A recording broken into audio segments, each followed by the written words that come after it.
எழுப்பேடியே, நின்று உன் மரணத்தை எதிர்கொள்.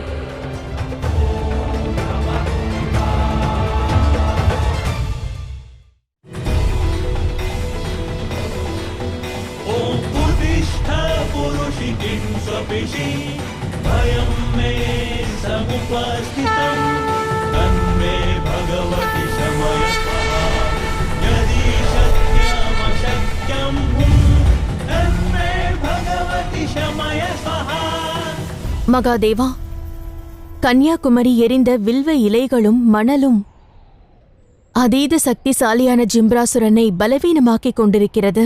ஆம் தேவி. ஏனெனில் இயற்கையும் ஓர் ஸ்திரீயின் உருவமே. மேலும் ஜிம்பராசுரன் ஸ்திரீயான பலரோடு தவறாக நடந்து கொண்டான். அதைக் கண்டு இந்த இயற்கையே குரோதம் கொண்டுள்ளது. இயற்கை அவனை மன்னிக்காது தேவி. இன்று கன்னியாகுமரியின் வாயிலாக இயற்கையின் மணல், வில்வ இலைகள் அனைத்தும் ஜிம்பராசுரன் மேலுள்ள தன் குரோதத்தை வெளிக்கொணர்ந்து சித்திரவதை செய்கின்றன. இயற்கை அம்சங்கள் யாவும் குரோதத்தை வெளிப்படுத்துகின்றன. வையகத்தோரே நன்றாக பாருங்கள். ஸ்திரீகளுக்கு எதிராக அநியாயம் செய்பவர் எவராயினும் அவர்களுக்கான முடிவு இவ்வாறே இருக்கும்.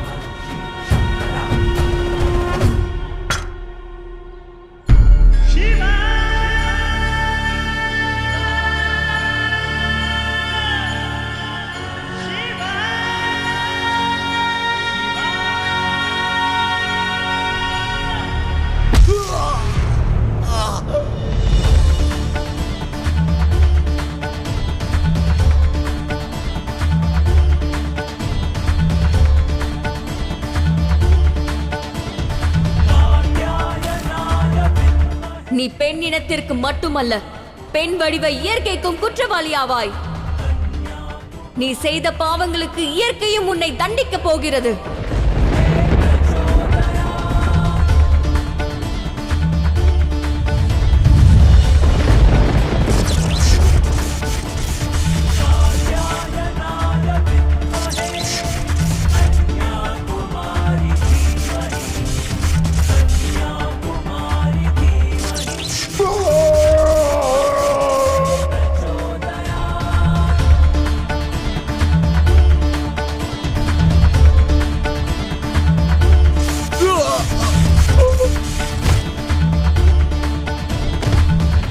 வாழ்நாள் முழுவதும் அப்பாவி இளம் பெண்களை நீ சித்திரவதை செய்திருக்கிறாய். உன்னிடம் பலம் இருந்திருந்தால் நீ யுத்தம் புரிந்திருப்பாய். ஆனால் நீயோ தந்திரமாக அவர்களின் வாழ்க்கையின் உத்தேசத்தை பறித்து விட்டாய். இன்று அவர்கள் அனுபவித்த வேதனையை உனக்கு தரப்போகிறேன்.